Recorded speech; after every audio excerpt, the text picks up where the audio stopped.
Folks, I'm speaking to recent Gardner-Webb University Bulldogs baseball team commit Sebastian Garcia, 3-year player here at Monarchs for the Monarchs baseball team. Okay, you graduated from Granada Hills High School in June 2023. When you started going to school here at LAVC in the 2022-2023 school year, your true freshman year, what were your plans baseball-wise and academically? Baseball-wise, my ideal plan, I think everybody's ideal plan when they come out to a JUCO is to get their 2 years in and then leave and go to a D1 university and play at a 4-year NCAA college. Mm-hmm. So my original plan was to do that for 2 years and then academically, obviously, get my AA after those 2 years as well. And it all switched up. So after that first year, I got an injury. Then it didn't work out. So I had to stay here for those other 2 years, my regular 2 years where I didn't have an injury. So I was able to get my AA after those other 2 years, and I was able to play for those other 2 years. So honestly, that third year, the 3 years that I was here, was actually a blessing. So. Okay. For the 2023 Monarchs, your first year, you saw action in 12 out of 40 games, which means that year was a learning season for you and a season where you watched upperclassmen do their thing in the infield, your positional area, and at the plate as a batter. Describe for me how the 2023 season was for you and what you learned about yourself as a baseball player that season. That it's competitive. Baseball is a very competitive sport.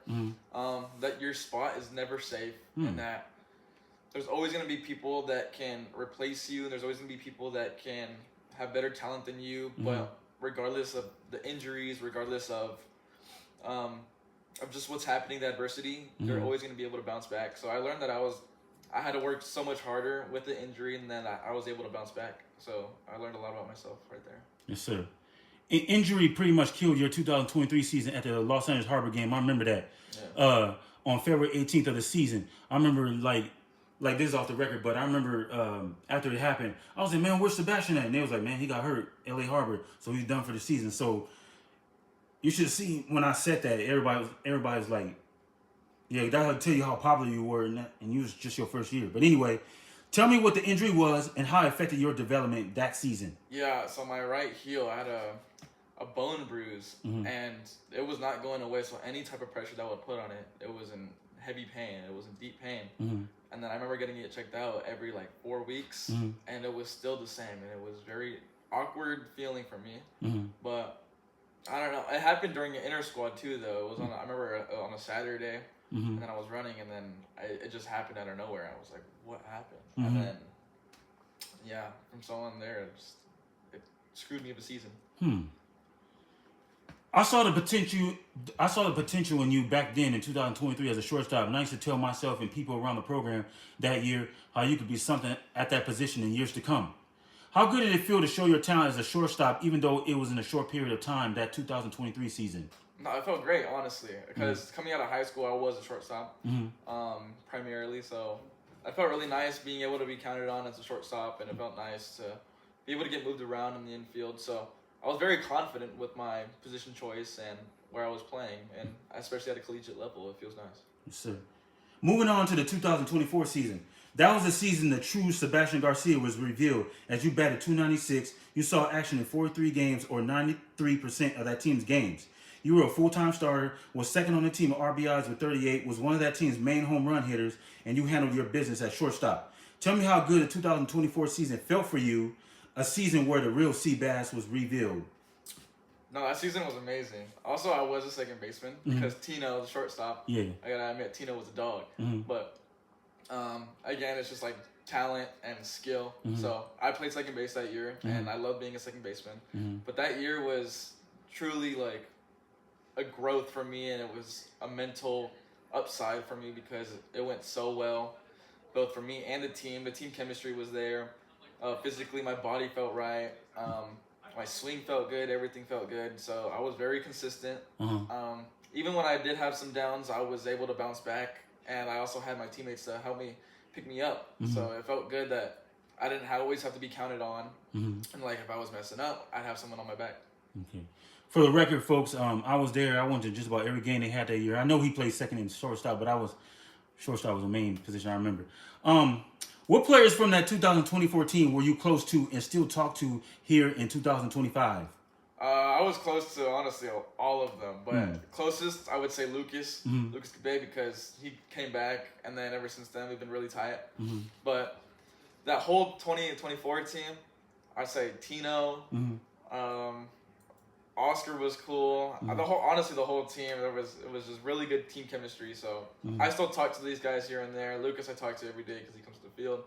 But yeah, I know. Nate's going to North Carolina too, so I'll probably be seeing him here and there. Okay. So I'll keep in touch with him. But a lot of the guys from the 2024 team I keep in touch with. Okay. So they're all cool.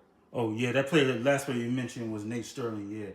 Oh yeah, I just interviewed him a couple weeks ago. He said he's going to Elon in North Carolina, like you said. Yeah. In the 2024 playoffs, you batted .353. I just remember how consistent you were in those playoffs, as I attended all 5 of those playoff games Valley played.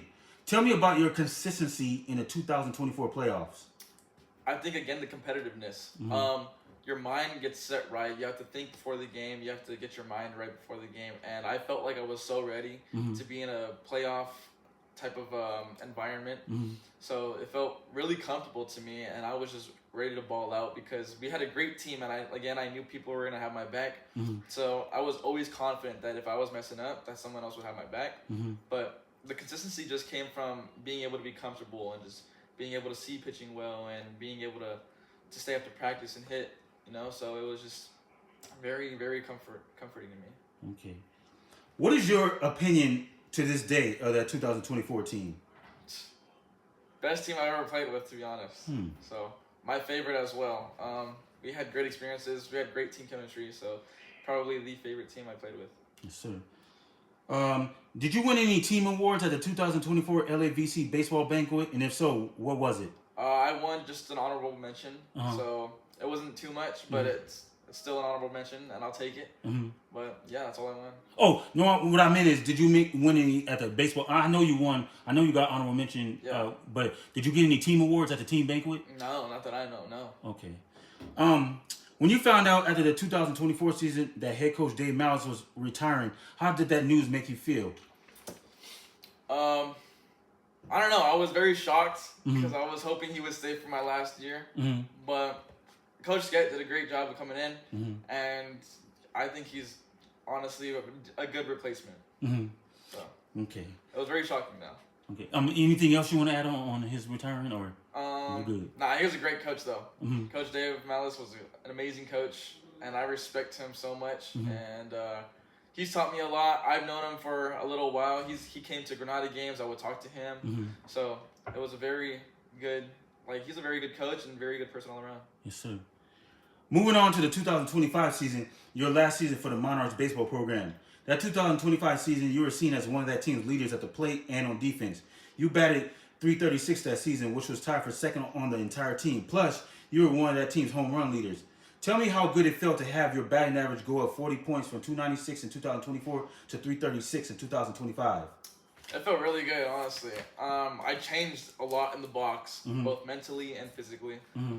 Mentally, I just stuck with an approach, and it really helped a lot. I also changed my swing, which helped a lot too, because I felt like before in the 2024 season, I didn't have a swing to practice on. It was always like me changing my swing. I didn't have someone to go to ask for help, I feel like. So when I did start changing my swing, I had someone to go to. I had good coaching, and it felt really good to get it down. So going up 40 points, I think it just shows that I'm able to progress over the years and that it can still keep happening. So I'm really proud of myself for that. Okay. You, Colin Taylor, and Nate Sterling were the main players that Valley counted on in 2025 at the plate. If you, Colin, and Nate weren't a part of that 2025 batting lineup, how do you think things would have went for that 2025 team at the plate? I still think they would have done well. I still think that there's other guys on the team that were actually hitting, and the timely hitting still would have. I mean, we didn't do that well this year, and I think it was all because of timely hitting. We didn't have timely hitting, so it was when runners were in scoring position, we would not have guys to score them in because they just wouldn't hit. But I think the team still would have been exactly the same with or without us. Okay. When you found out that the 2025 Monarchs weren't going to the playoffs, how did that make you feel? Terrible. I wanted to go to playoffs so bad, but I didn't think there was actually a chance that we weren't gonna make it. I thought we were gonna make it, and then I found out. I was like, wait, we're 19 and 20 right now, and it was just it was very heartbreaking after having such a good 2024 season, and then going into a 2025 season where you think you're gonna have a great team again, and it's gonna be just the same thing as easy, because I felt like 2024 season was very easy to make it to playoffs, and but this year was kind of humbling, where it didn't happen, and I was just like, dang. So that's baseball. Anything can really happen. Yes, sir. You made honorable mention all Western State South Conference after the 2025 season. But for a competitor like you and a player of your caliber, was that a slap in the face to you making honorable mention? 2025 I actually made first team. So, oh yeah. Yeah. No, no worries. Okay. Sorry about that. No, it's all good. I made first team, so it was very good. It made me feel more confident. I just knew that I was able to get my name up there, so it felt really good. For the record, folks, I looked on 3ca2.com. I don't think that they had a 2025 stats up, or 2025 awards up, and then they go 23-24, and then they had Sebastian honorable mention, so they didn't have the 2025, so that's my bad.